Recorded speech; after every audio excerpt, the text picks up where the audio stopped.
கலைஞர் தொலைக்காட்சி நேயர்களுக்கு நலமுடன் வாழ என்ற நிகழ்ச்சியில் இந்த யோகாசன நிகழ்ச்சியை தொகுத்து வழங்குவது குமாரி லக்ஷ்மி ஆண்டியப்பன்.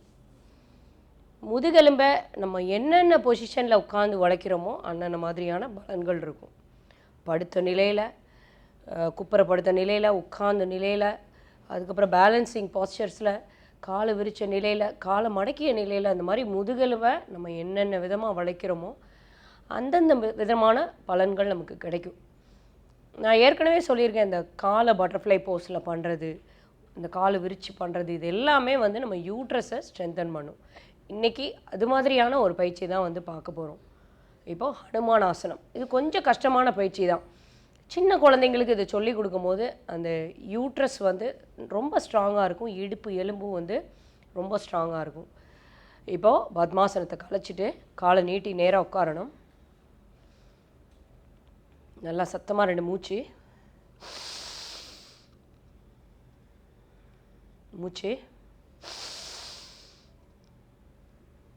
சரி, இப்போது ஹனுமான் ஆசனம்.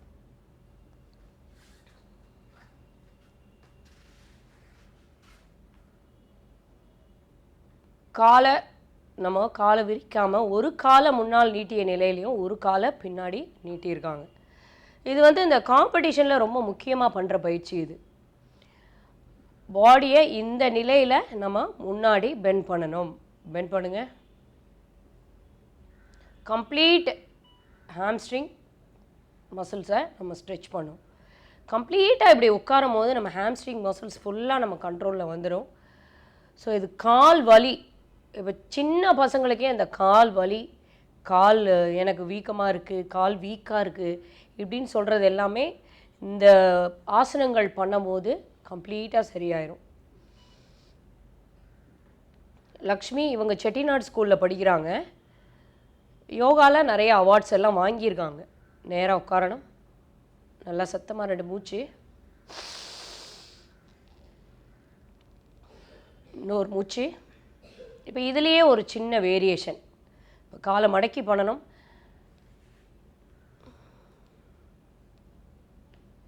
கையை மேலே தூக்கணும். அந்த காலை பிடிங்க.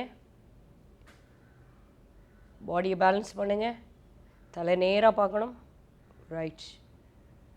இது எல்லாமே ஒரு பேலன்சிங் பாஸ்டர். இப்போ இதை நேராக திரும்பி பண்ணுங்க.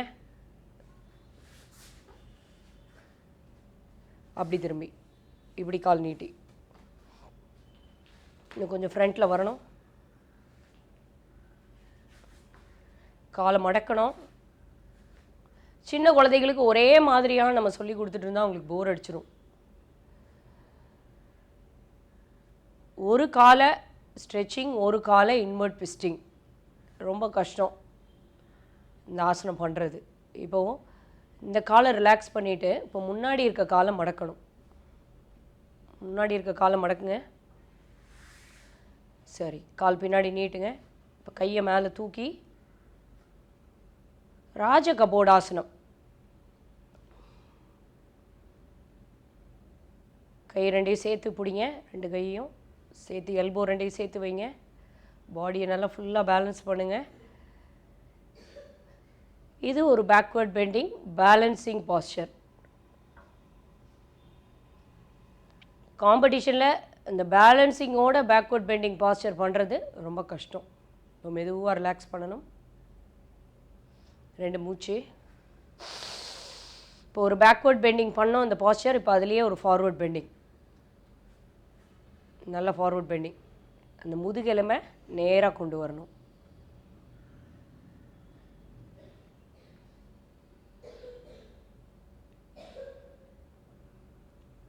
நேராக எழுந்திருக்கணும். நல்லா சத்தமாக 2 மூச்சு.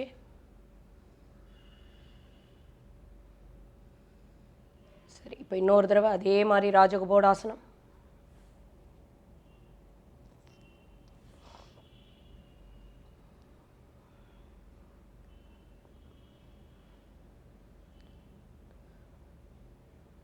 மெதுவாக ரிலாக்ஸ். நேராக திரும்பி பத்மாசனத்தில் உட்காரணும்.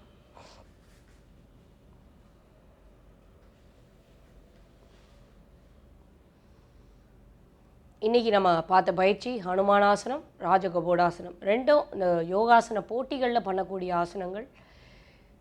ஜென்ரலாக இதோட யூசஸ், இதோட பெனிஃபிட்ஸ் அப்படின்னு நீங்கள் பார்த்தீங்கன்னா, இடுப்பு எலும்பை ஸ்ட்ரென்தன் பண்ணும். மெயினாக இடுப்பு எலும்பை ஸ்ட்ரென்தன் பண்ண தான் ஒரு பேலன்சிங் பாஸ்டர்லேயும் நம்ம அந்த பேக்வர்ட் பெண்டிங்கோ ஒரு ஃபார்வர்ட் பெண்டிங்கோ அதில் நிறைய வேரியேஷன் நம்மளாக யோசித்து பண்ணுறது தான்.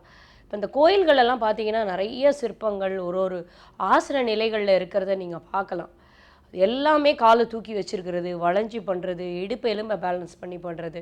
ஸோ இது எல்லாமே அந்த காலத்துலேருந்தே இருக்குது, நம்ம எதையுமே ஃபாலோ பண்ணாமல் வந்திருக்கோம்.